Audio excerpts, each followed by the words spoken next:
ಇದು ಸಗದಾಗಿದೆ ಕನ್ನ ಕೇಳಿಸ್ಕೊ. ದೇವ್ರಿನ ಹತ್ರಕ್ಕೆ ಯಾರೋ ಒಬ್ರನ್ನ ಕಳ್ಸಿದ್ರೆ ಸಿಕ್ಕಾಬಟ್ಟೆ ನೋವು ಕೊಟ್ಲು ಅವಳು.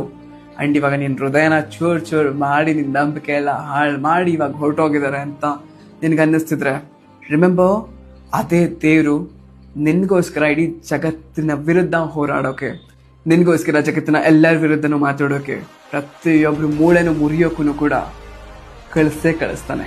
ಒಂದ್ ಕಡೆ ನೀನ್ ಕಲೀಲಿ ಅಂತ ಅವ್ನು ಕಳ್ಸಿದ್ರೆ, ಇನ್ನೊಂದ್ ಕಡೆ ನಿನ್ ಪಕ್ಕದಲ್ಲಿ ಅವ್ರನ್ನ ನಿಲ್ಸಿ ನೀನೇ ಜಗತ್ತನ್ನ ಗೆಲ್ಲೋ ರೀತಿ ಅವ್ನು ಮಾಡಿಸ್ತಾನೆ.